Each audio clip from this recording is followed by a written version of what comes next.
अभी मैं वैकुंठ के लिए निकलता हूँ माँ। ये लो पुत्र, सबके लिए मिठाई।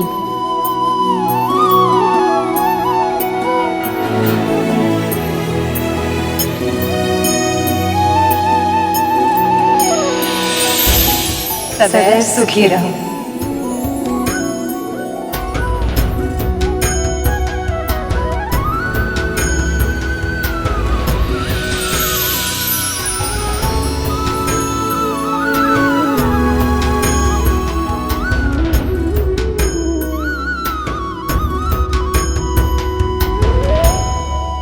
यदि विंध्या और उसके पुत्र को प्रभु विष्णु और माँ लक्ष्मी से ऐसे ही महत्व मिलता रहा तो वो दिन दूर नहीं जिस दिन सब भूल चुके होंगे कि दासी कौन है और स्वामिनी कौन है।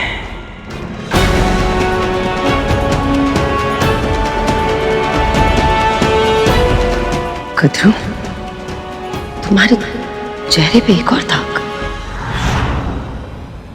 ऐसा नहीं लगता कि जब भी तुम विंध्या और गरुड़ के बारे में कुछ गलत बोलती हो तुम्हारे चेहरे पे धब्बा आ जाता है। ये आपके भीतर का रोग है देवी, जो बाहर प्रकट हो रहा है। कृपया अपने मन की शुद्धता पर ध्यान दीजिए।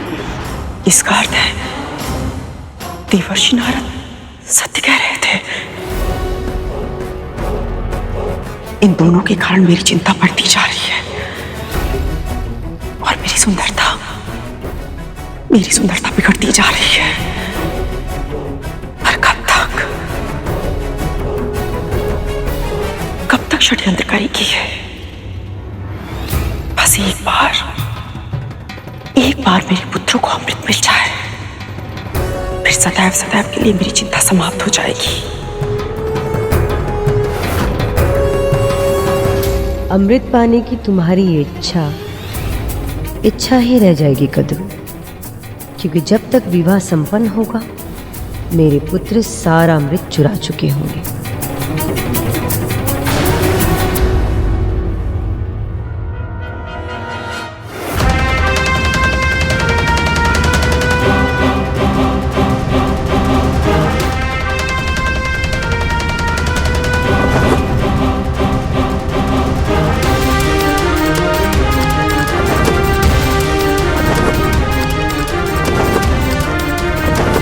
लगता है गरुड़ अब वैकुंठ लौट रहा है, कहीं वो अब हमें देख न ले।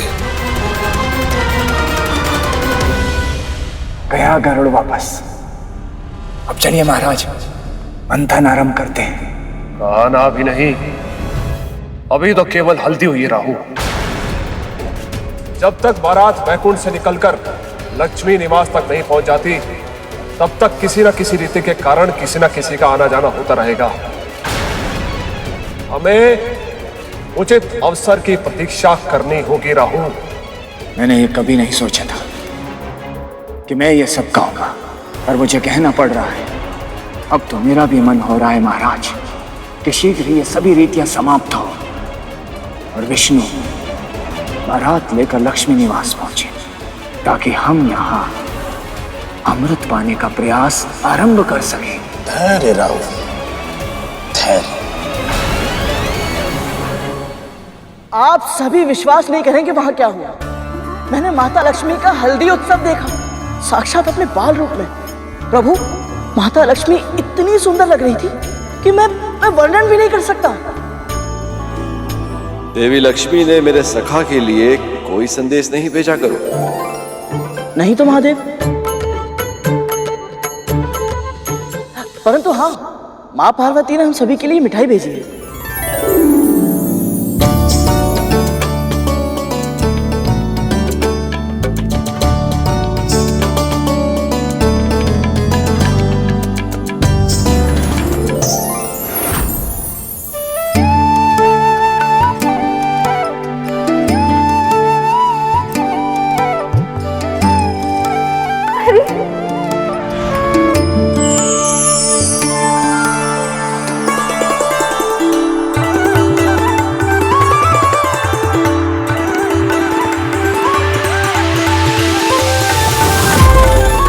क्या हुआ प्रभु?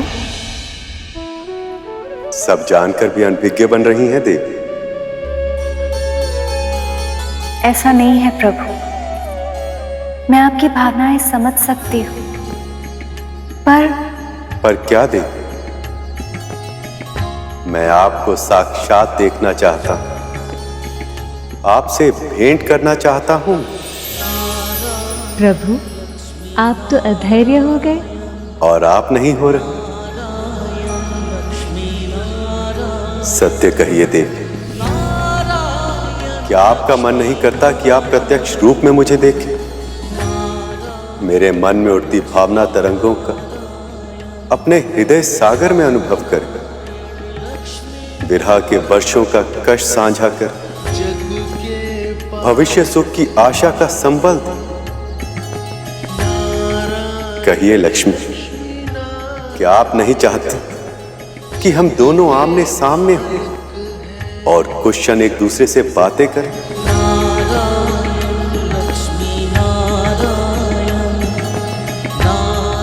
पर प्रभु, ये कैसे संभव है? आप चाहें तो असंभव भी संभव हो सकता है देवी। कैसे प्रभु?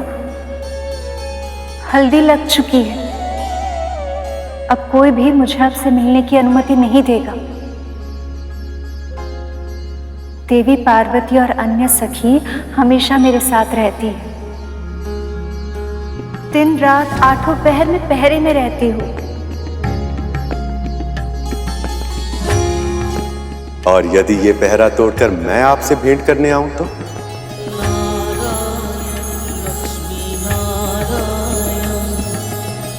पहले पहरा तोड़कर तो दिखाइए।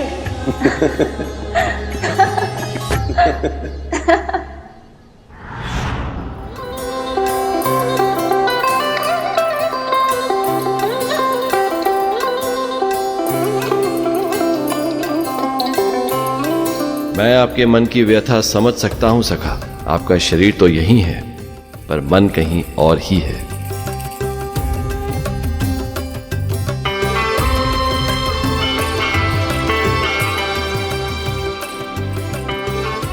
मैं समझ रही हूँ सखी, तुम्हारा मन भैया विष्णु के पास ही है, किंतु आप चिंता ना करें, शीघ्र ही भैया बारात लेकर आएंगे और आपसे विवाह करके ले जाएंगे।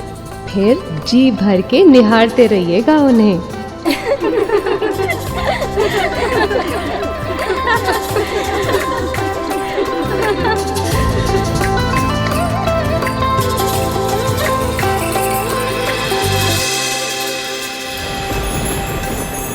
प्रभु का क्रोध तो हर क्षण बढ़ता ही जा रहा है, जिसका प्रभाव इस बिगड़ते वातावरण से स्पष्ट हो रहा है। अब तो विवाह का दूसरा उत्सव भी आरंभ होने वाला है। जब तक वो प्रभु का आवाहन नहीं करेंगे, तब तक इनका क्रोध शांत नहीं होगा। नहीं, वो सब मेरे प्रभु को भूलकर उत्सव मनाए, मेरे प्रभु का अपमान करे, मैं ऐसा नहीं होने दूंगा। अब ये विवाह बिना अवरोध के संपन्न नहीं होने दूंगा मैं।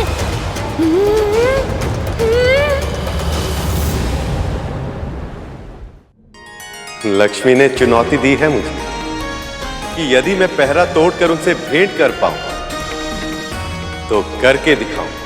आपने चुनौती नहीं, अनुमति दी है उन्हें। सत्य तो ये है सखी कि आपकी ना में भी हाँ ही छुपी है। मैं आपकी तड़प समझ सकता हूं सखा। मुझे यह भी अनुमान है कि देवी लक्ष्मी भी आपसे मिलने के लिए उतनी ही व्याकुल होगी, परंतु ये मिलन कठिन होगा सखा। कठिन नहीं, असंभव होगा, क्योंकि आपके चारों ओर पहरा मैं स्वयं दूंगी। पर क्यों महादेव? माँ पार्वती क्यों नहीं चाहेंगी कि प्रभु विष्णु और माता लक्ष्मी की भेंट हो पाए? इतने लंबे समय से आप प्रभु से और प्रभु आपसे नहीं मिले हैं। यदि वो एक बार मिलना चाहते हैं तो इसमें समस्या ही क्या है देवी? समस्या ये है कि जब मेरा और पार्वती का विवाह हुआ था तो मेरी भी इच्छा हुई थी देवी पार्वती से इसी प्रकार भेंट करने की। पर तब ऐसे ही सखी ने हमारे चारों ओर पहरा दिया था और इस कार्य में उनका साथ दिया था भैया विष्णु ने। अपने प्रिय से भेंट करने के लिए मैंने अद्भुत योजना रची थी और मेरे इसी अतिरिक्त प्रयास ने हमारे मिलन के क्षण को और भी अधिक विशेष बना दिया था। जो सहज मिल जाए उसका मूल्य समझ नहीं आता। अब चुनौती दी है तो उसे कठिन बनाना तो होगा। चाहे कितना भी कठिन क्यों ना हो, मैं ये चुनौती अवश्य पूर्ण करूंगा। मुझे स्वीकार है सखी।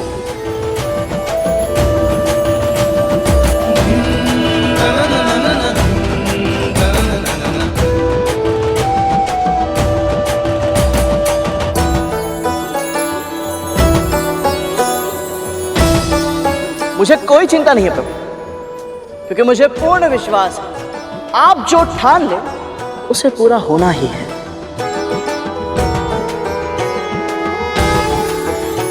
हाँ प्रभु, गरुड़ सही कह रहा है। आप अपने निश्चय में अवश्य सफल होंगे प्रभु।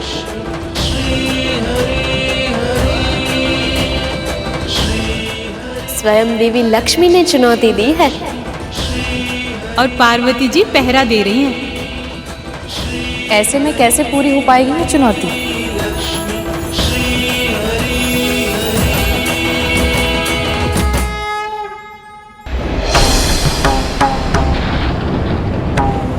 मेरे प्रभु को विवाह में आमंत्रित करके भी किसी को ये विचार नहीं आया कि प्रभु गणेश जी अभी तक पहुंचे क्यों नहीं।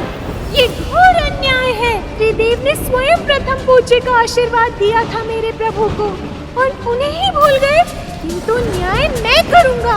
इस विवाह में विघ्न डालकर अब संसार देखेगा प्रभु गणेश जी के छोटे मूषक का बड़ा पराक्रम।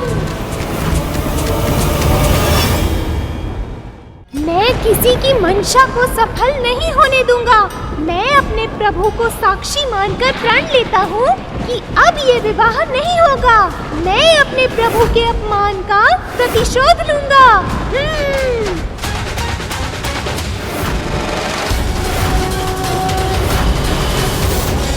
प्रभु विष्णु के विवाह के दूसरे उत्सव की सबको बहुत बहुत बधाई। नारायण नारायण। अरे वाह, आलते का रंग तो बड़ा गहरा प्रतीत हो रहा है। सही कहा आपने अग्निदेव, रंग बिल्कुल प्रभु नारायण और माता लक्ष्मी के प्रेम जितना गहरा है।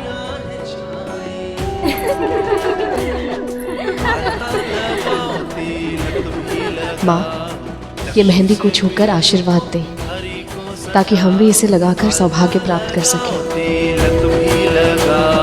लक्ष्मी से मिलन को हरि को सजाओ।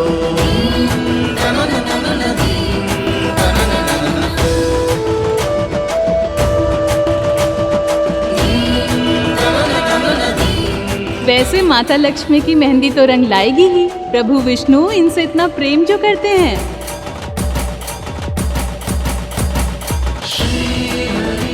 किंतु क्या इतना प्रेम करते हैं कि चुनौती जीत पाए?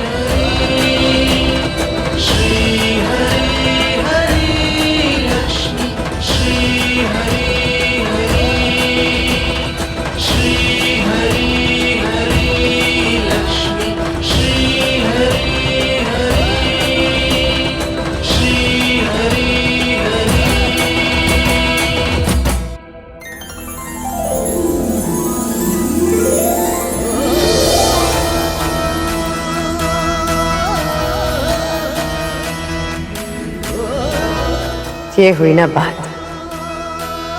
अब विंता ने किया दासोवर कार्य। क्यों कद्रू, अब तो प्रश्न होना तो।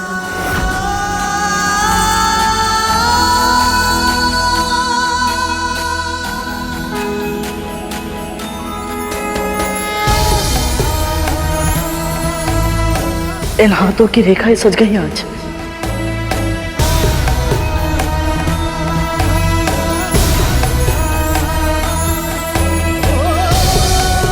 माँ लक्ष्मी की छुई मेहंदी मुझे लग गई। सारा जीवन ही शुभ हो गया आज।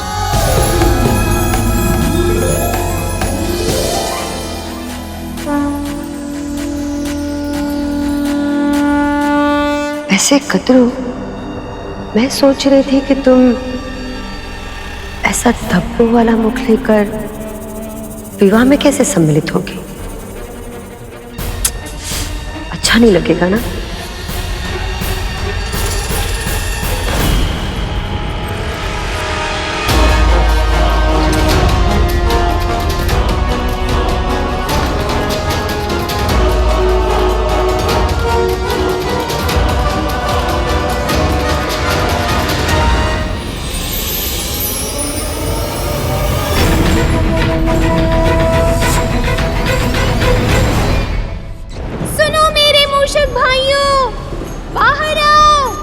मुझे तुम्हारी सहायता की आवश्यकता है। मेरे प्रभु का अपमान हुआ है। शीघ्रता करो, सभी यहाँ आओ।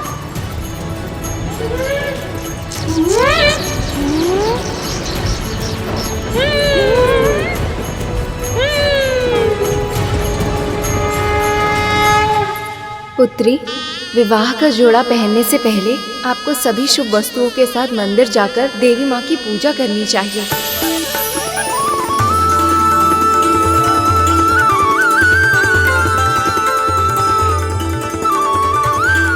अकेली कहाँ चल दी सखी, हम भी आपके साथ चलें।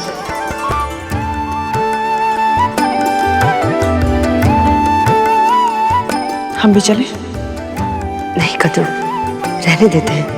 वैसे भी बहुत थक चुके हैं और ये लोग तो वापस लौटने ही वाले हैं। लक्ष्मी मंदिर जा रही है, जहां उनकी सखियां उन पर कड़ी निगरानी नहीं रख पाएंगी। यही सही अवसर है उनसे भेंट करने का।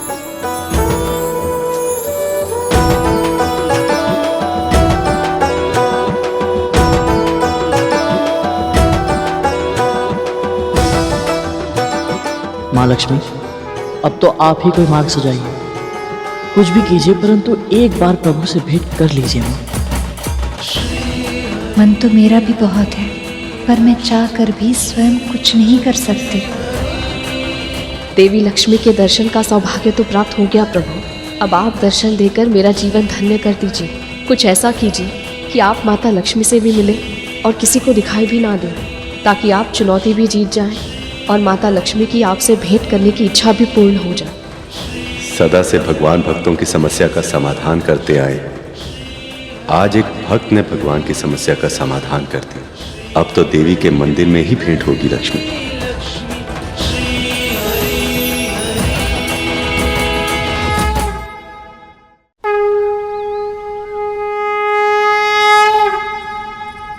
नमो नमो महाशक्ति माँ, खड्गधारिणी धर्मधारिणी, हम सबकी विनती सुनो माँ। नमो नमो पराशक्ति। देवी ललिता, मेरा प्रणाम स्वीकार करें।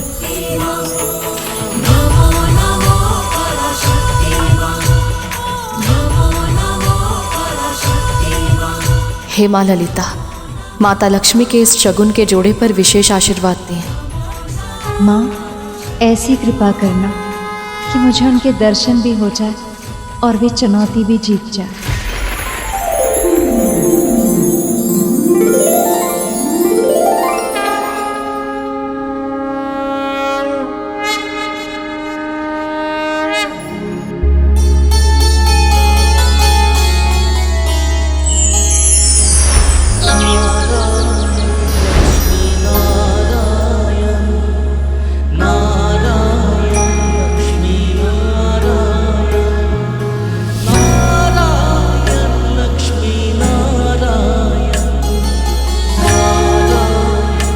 लगता है प्रभु विष्णु आ गए।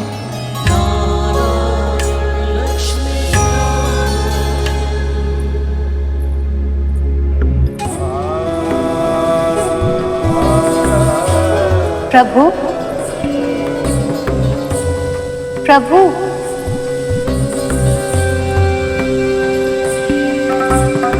प्रभु, कहाँ है आप प्रभु? प्रभु, आपने चुनौती दी थी प्रिय, मैं आपका कहा ना मानता। ऐसा हो सकता था क्या भला?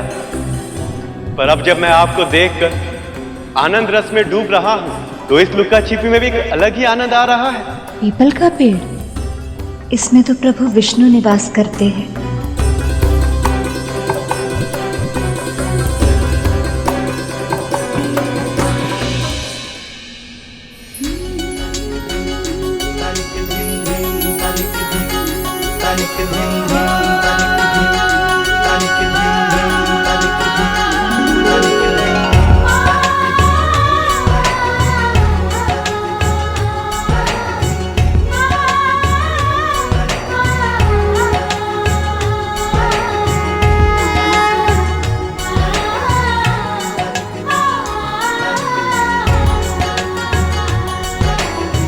मुझे पता था प्रभु, आप अवश्य आएंगे।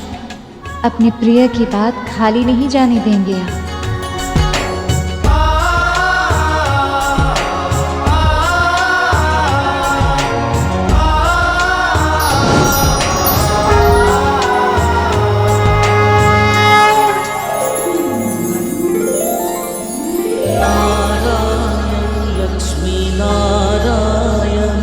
सत्य प्रभु, इस प्रत्यक्ष भेंट में आपको अपने सामने देखकर मुझे अनुभव हो रहा है कि आपको दृष्टि भर कर देखने के लिए मेरा मन कितना व्याकुल था। मैं तो वर्णन भी नहीं कर सकती। आपके दर्शन पाकर मेरा हृदय हर्ष से भर गया।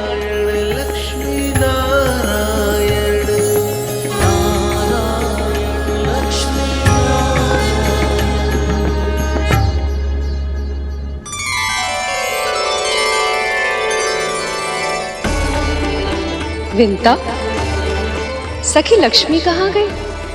बाहर उस वृक्ष की पूजा कर रही है माँ। आपकी चुनौती पूर्ण हुई देवी। पहरा तोड़कर मैंने आपसे भेंट कर ली। क्या अब आप मुझे इसका पुरस्कार नहीं देंगी?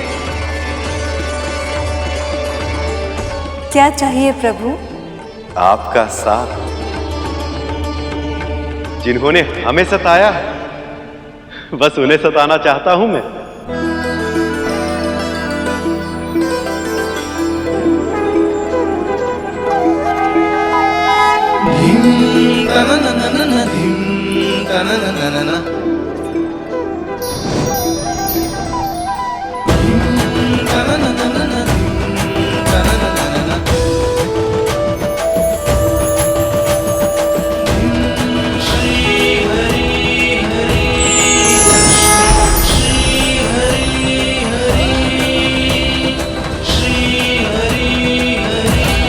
विंता, सखी तो तुमने कहा यहीं पर थी, यहाँ पर तो नहीं दिख रही। अभी तो यही थी।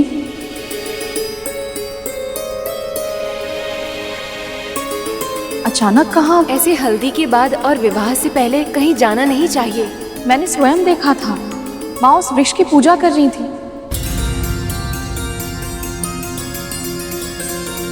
नीम और पीपल का पेड़।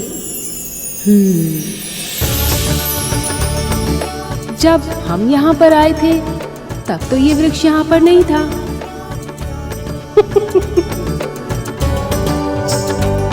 क्या हुआ माँ?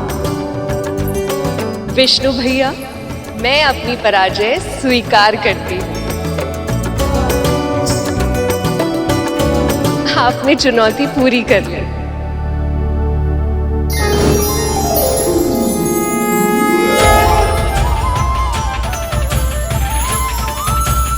प्रभु विष्णु स्वयं मेरे समक्ष।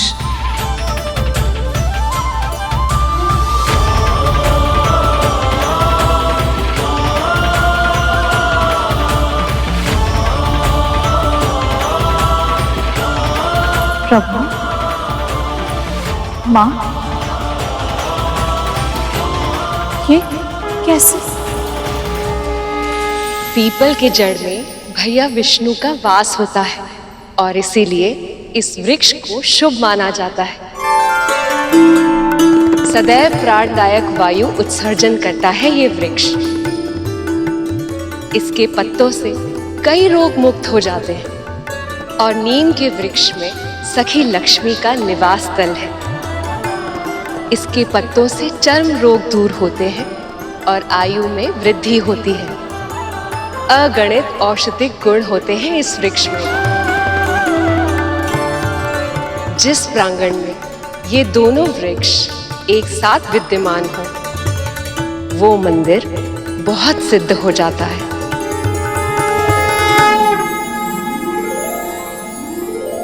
माँ, प्रभु, मुझे आपके संयुक्त वृक्ष रूप के दर्शन करने का सौभाग्य मिला। धन्य हो गई मैं। अब बस यही इच्छा है आपके ये दोनों रूप सदैव साथ रहें। लक्ष्मी नारायण जग के पालक हैं। नारायण लक्ष्मी। अब भेंट करनी हो तो शीघ्र ही बारात लेकर आइए।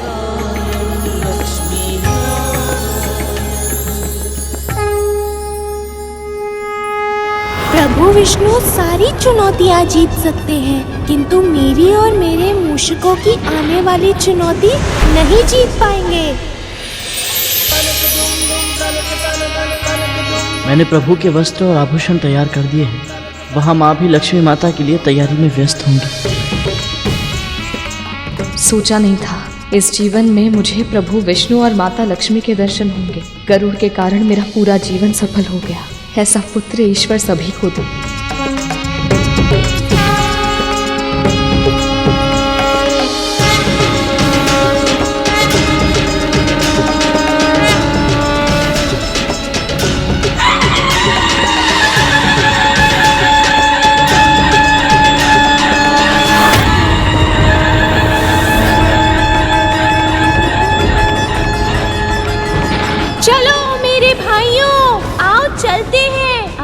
प्रभु के अपमान का प्रतिशोध लेने। ये विवाह इनके आशीर्वाद के बिना नहीं हो सकता। चलो इस विवाह को रोकते हैं। प्रभु विष्णु और माँ लक्ष्मी ने अपने विवाह में निमंत्रण अवश्य दिया, पर मेरे प्रभु के पहुँचने की प्रतीक्षा नहीं की।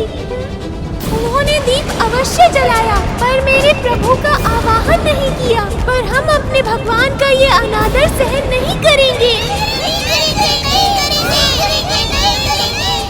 बारात ले जाने की शीघ्रता में वो सब मेरे प्रभु को भूल गए। पर जब मार्ग ही नहीं बचेगा तो बारात कैसे पहुंचेगी? हम बारात का मार्ग खोखला कर देंगे।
ऐसा क्यों हो रहा है मेरे साथ? लक्ष्मी मेरी अर्धांगिनी है। मैं जानता हूं कि उन्होंने मुझे पूरे हृदय से स्वीकार किया है, पर फिर भी इस समय उनके वर के रूप में सजते हुए मुझे ऐसा क्यों लग रहा है कि भूल से भी कोई कमी नहीं रहनी चाहिए। यदि मैं देवी लक्ष्मी के लिए सर्वोत्तम सिद्ध नहीं हो पाया तो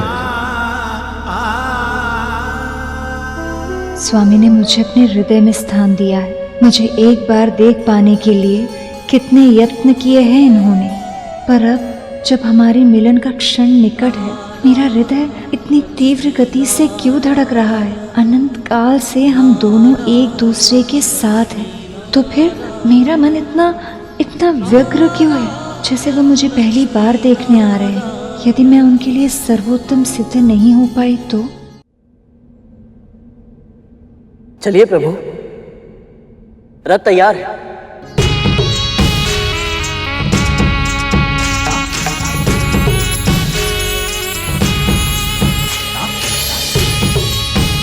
गरुड़ तुम्हारी दृष्टि में खुद को देख के थोड़ा प्रोत्साहित महसूस कर रहा हूं।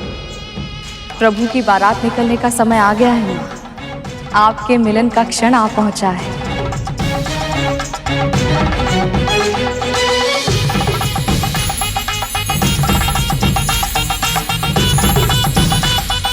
वृंदा, जैसे तुम्हारे मुखमंडल में मेरी छवि दिख रही है, वैसे ही श्री विष्णु को मैं दिखूं और कोई विघ्न न आए। जाओ मेरे मूषको, प्रभु विष्णु और माता लक्ष्मी के मिलन में विघ्न उत्पन्न करो।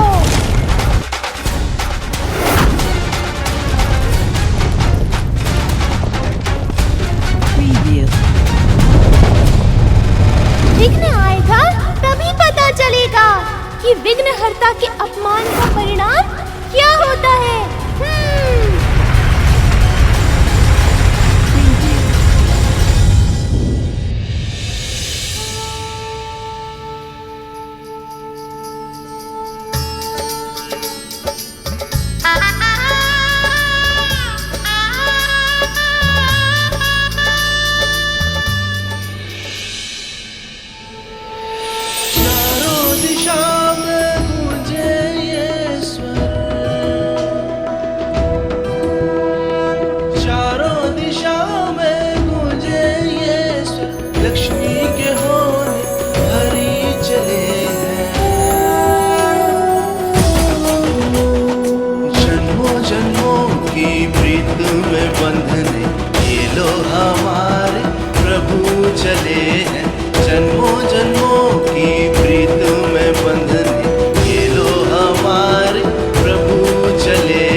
संचालक कृपा निधान परम प्रभु श्री विष्णु की भक्त वत्सल्य भोले भंडारी नीलकंठ महादेव शिव शंकर की परम प्रभु श्री विष्णु की भक्त वत्सल्य भोले भंडारी नीलकंठ महादेव शिव शंकर की शिव शंकर की शिव शंकर की।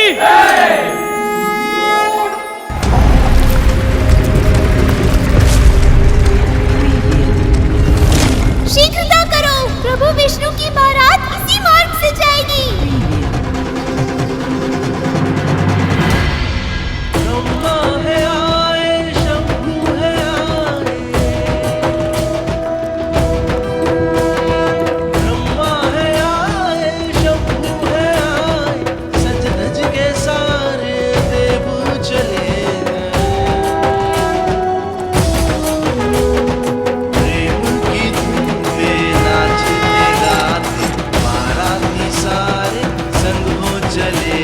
अब शीघ्र ही मैं अपनी प्राण प्रिय अपनी अर्धांगिनी देवी लक्ष्मी को उनके वैकुंठ लेकर आऊंगा।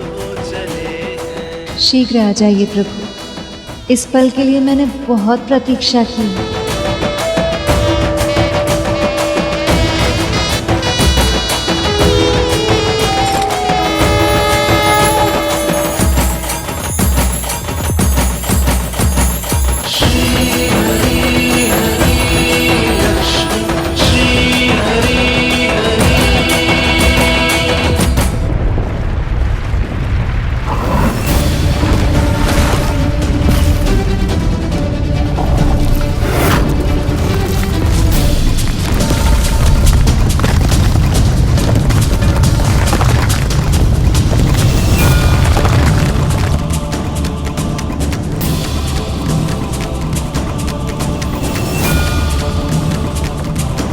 इस बारात को हमें रोकना है। मेरे मूषक भाइयों, इस भूमि को इस प्रकार खोदो कि बारात मध्य में ही रुक जाए। ये विवाह मेरे प्रभु के आशीर्वाद के बिना नहीं हो सकता। ये वचन है मेरा।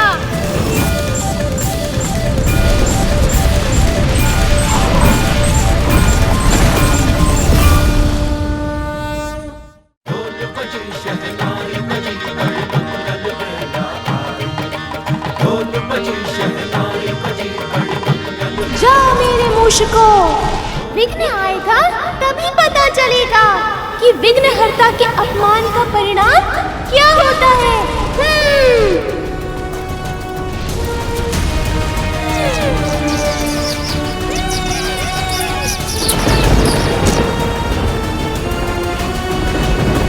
क्या हो रहा है ये?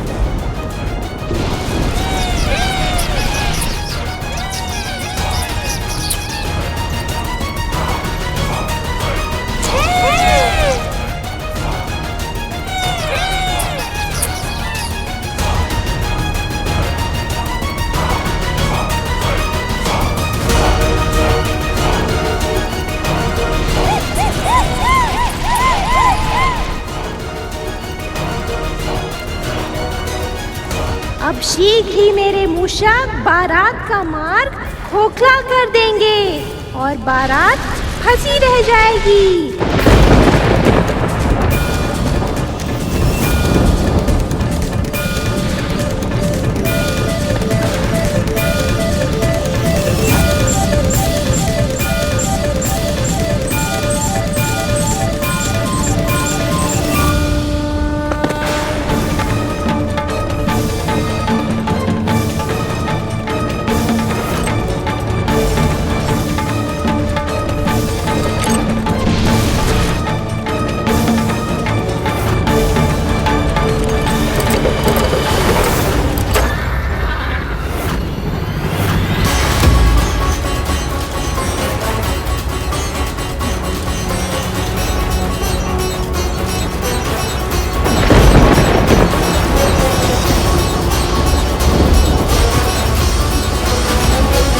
ये रथ का पहिया जमीन के अंदर कैसे धंस गया? ये क्या हुआ?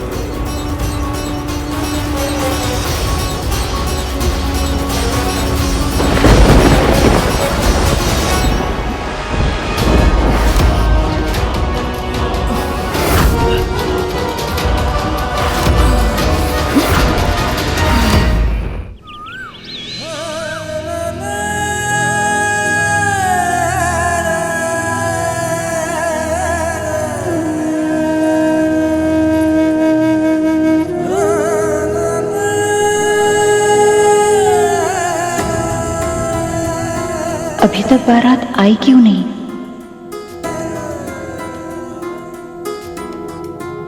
विष्णु जी की बारात बस पहुंचने ही वाली होगी।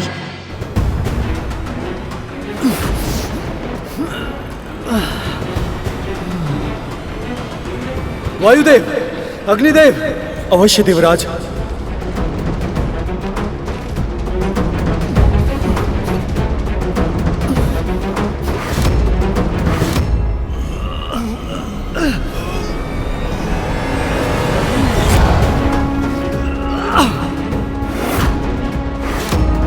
ये रथ का पहिया बाहर क्यों नहीं आ रहा है? प्रयास करना व्यर्थ है देवराज। भूमि पूरी तरह से खोखली हो चुकी है। इतनी मिट्टी में आगे बढ़ना संभव ही नहीं है। ये हो क्या रहा है? अभी कुछ समय पहले तो ये मार्ग बिल्कुल सही था, अब अचानक क्या हो गया? मैंने जानबूझकर असुरों को आमंत्रित नहीं किया है। प्रभु का आदेश था कि मैं हर विष्णु भक्त को विवाह में सम्मिलित होने के लिए आमंत्रित करूं। और ये सब जानते हैं ये असुर विष्णु भक्त नहीं है। यदि मैं उनको आमंत्रित कर भी देता तो भी वो यहाँ नहीं आते। असुर अवश्य ही असुरों का षड्यंत्र है। प्रभु की बारात में अवरोध उनके अतिरिक्त और कौन उत्पन्न कर सकता है भला? सही कह रहे हो गरुड़। ये असुर ही इतना ओछा कार्य कर सकते हैं। लक्ष्मी वहां बारात की प्रतीक्षा कर रही होंगी, पर हम सब तो यहां फंस गए। न जाने क्यों एक विचित्र सी चिंता हो रही है।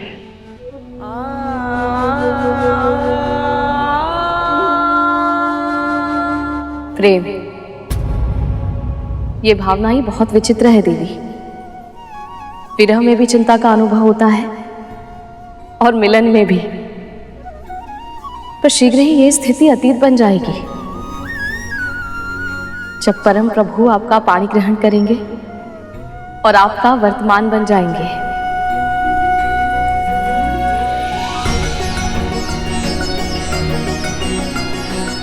पर इस समय आपकी चिंता दूर करने का एक उपाय है मेरे पास। गहरी सांस लीजिए। हाँ देवी,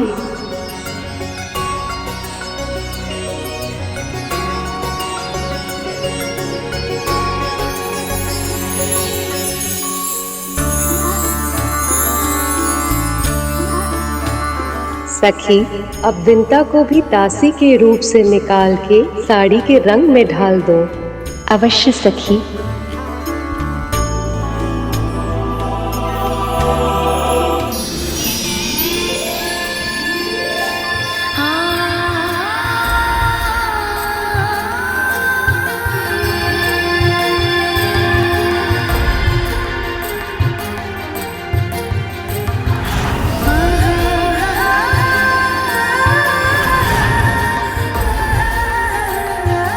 दास्ता का जीवन व्यतीत करते हुए मैं भूल ही गई कि मैं कभी रानी भी थी।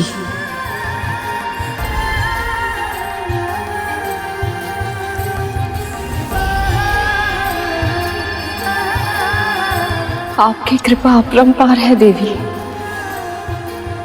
अपरंपार है।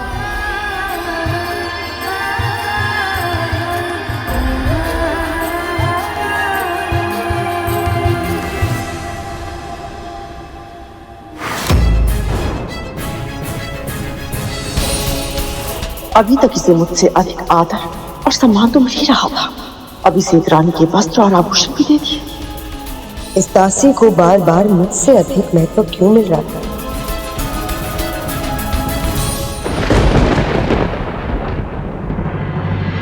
एक बार मैं भी प्रयास करके देखता हूँ रथ को उठाने का।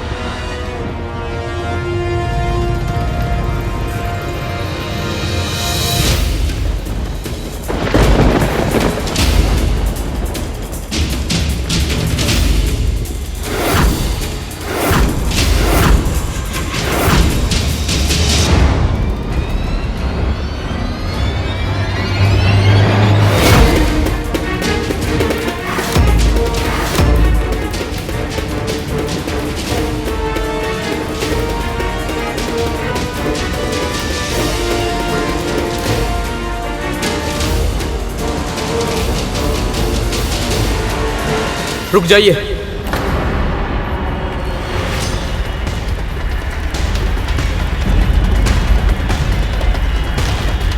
आप सभी इस चक्कर को जितना मिट्टी से निकालने का प्रयास कर रहे हैं, ये उतना ही मिट्टी के अंदर धंसता चला जा रहा है। केवल ये स्थान ही नहीं, अब आगे का पूरा मार्ग भी इसी प्रकार नष्ट हो चुका है।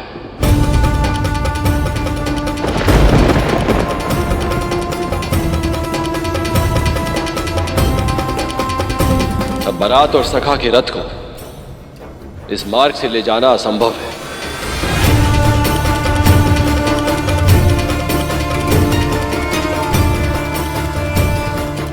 अभी तक प्रभु बारात के संग आए क्यों नहीं?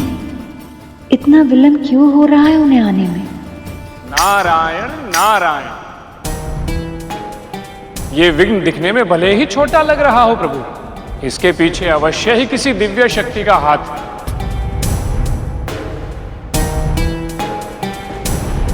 अन्यथा ये संभव ही नहीं है कि समस्त सृष्टि का संचालन करने वाले प्रभु विष्णु का रथ रुक जाए और मंदराचल पर्वत को उठाकर लाने वाला महाशक्तिशाली गरुड़ और सभी देवता मिलकर भी इस रथ को उठा तक नहीं पाए। नारायण नारायण। गणेश के होते हुए ये विघ्न कैसे आ गया? जब विघ्न आया तो मेरे प्रभु की याद आ गई। अभी तक मेरे प्रभु का विस्मरण हो गया था। अब इस विघ्न का निवारण कोई नहीं कर सकता।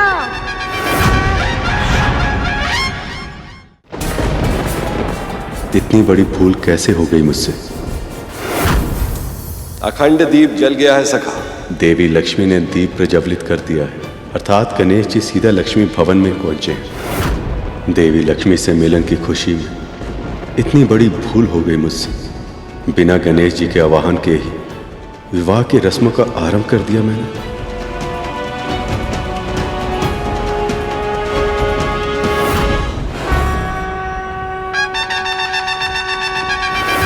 मूषक जी, ये क्या किया आपने? मैं ध्यान में इसलिए बैठा था कि इस समस्या का कोई निवारण कर सकूं, इसलिए नहीं कि आप मेरे मामा श्री के विवाह में विघ्न उत्पन्न करें। ये आपने ठीक नहीं किया मूषक जी। प्रभु, जैसे भक्त को कष्ट से तड़पते हुए भगवान नहीं देख सकते, वैसे ही यदि कोई भगवान का अनादर करे तो एक भक्त ये चुपचाप कैसे देख सकता है? प्रभु, हमने वही किया है जो आवश्यक था। अब उन सबको समझ आएगा कि आपकी प्रतीक्षा ना करके उन लोगों ने कितनी बड़ी भूल की है। आप चाहे तो दंड दे दीजिए प्रभु, हम सभी शीश झुकाकर आपकी हर इच्छा का पालन करेंगे। इस विघ्न का क्या अर्थ हो सकता है देवराज? ये तो मैं नहीं जानता अग्निदेव, बस इतना जानता हूँ कि यदि ये मुहूर्त निकल गया तो इस विवाह में कहीं कोई और अड़चन ना आ जाए। इन असुरों पर विश्वास नहीं करना चाहिए था, वो इसके योग्य ही नहीं है। जब तक ये किसी शुभ कार्य में रुकावट नहीं डाल देते इन्हें प्रसन्नता नहीं मिलती। इस बार अपराध असुरों का नहीं, हमने किया है।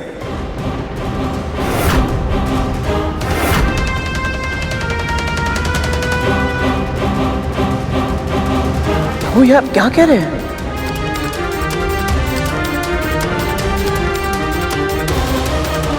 इस विवाह में विघ्न हर्ता ही नहीं पहुंचे तो विघ्न तो पहुंचना ही था। भूल हमारी, हमने उन्हें निमंत्रण तो भेजा पर उनके यहां शीघ्र आने का प्रबंध नहीं किया।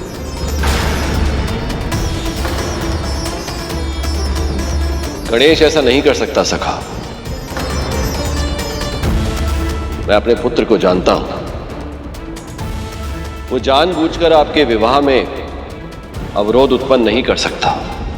हाँ मामा जी, गणेश आपके विवाह की सूचना सुनकर ही बहुत उत्साहित था। वो विघ्न डालने की तो कल्पना भी नहीं कर सकता। मैं जानता हूं कार्तिकेय, संभव है ये कार्य उनके स्थान पर उनके मूषक की सेना ने किया। हमें दंड दीजिए प्रभु, हमें दंड दीजिए। हमने आपके मामा मामी श्री के विवाह में अवरोध उत्पन्न किया है। हम सभी दंड के भागी हैं। पता नहीं आपको हमारे कारण वहाँ कैसी स्थिति का सामना करना पड़े। जो भी किया हमने आवेश में आके किया प्रभु। ये संभावना अधिक उचित जान पड़ती है प्रभु। नारायण नारायण। आप सत्य कह रहे हैं प्रभु। जिस ढंग से ये मिट्टी खोदी गई है, इसे देखकर यही प्रतीत होता है कि ये कार्य मूषकों का ही है। हम सब ने एक नियम बनाया था कि गणेश की अनुपस्थिति में कोई भी मंगल कार्य सफलतापूर्वक संपन्न नहीं होगा, और मेरा विवाह भी उस नियम से उपवाद नहीं। तो फिर मैं प्रभु गणेश को शीघ्र ही यहाँ ले आता हूँ। उसकी आवश्यकता नहीं है गण।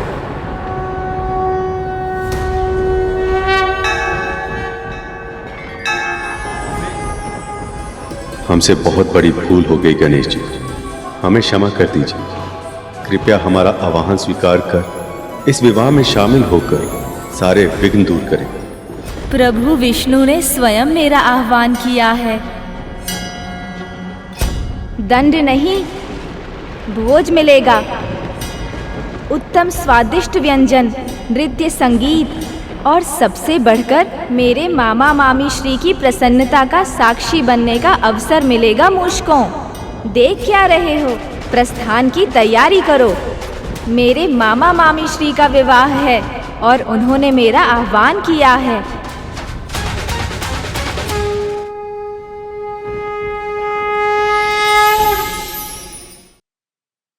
गणेश,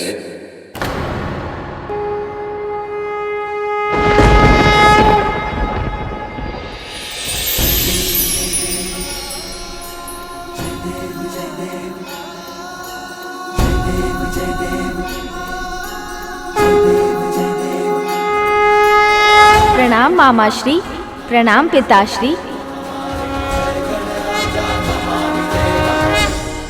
हम सब ने ही नियम बनाया और हमने ही उसका उल्लंघन कर दिया। हमें क्षमा कर दो गणेश। मैं जानता हूँ मामाश्री, आपने ये खेल क्यों रचा था, ताकि ये सिद्ध हो जाए कि विधि का विधान आप पर भी बाध्य है। आपको भी सृष्टि के नियमों का पालन करना पड़ता है। अब से ये प्रसंग सभी मनुष्यों को प्रेरणा देगा कि किसी भी मंगल कार्य से पहले मेरा आह्वान कितना आवश्यक है।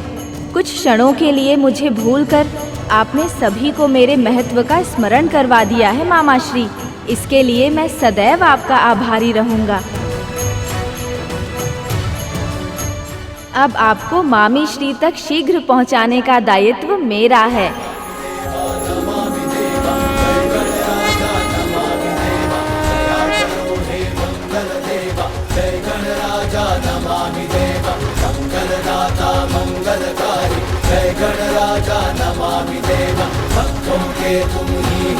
विघ्नहर्ता प्रभु श्री गणेश की जय।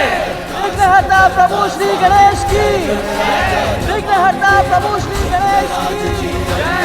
विघ्नहर्ता प्रभु श्री गणेश की जय। विघ्नहरो सब देव हमारे, जय गणराजा नमामि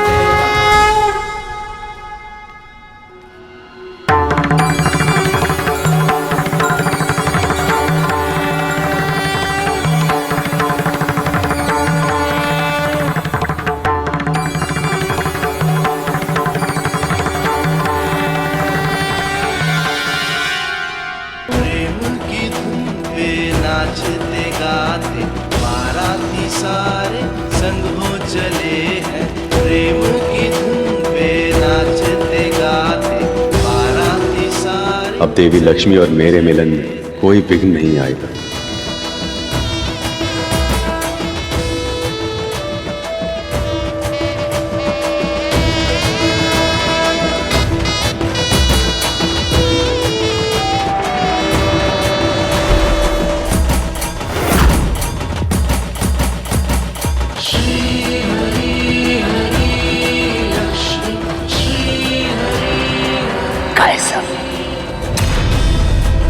मुझे अभी भी किसी अपशगुन होने का आभास क्यों हो रहा है, किंतु क्या? अब ये सब विवाह में पूरी तरह से व्यस्त हो जाएंगे। यही सही अवसर है मंथन करके अमृत चुराने का।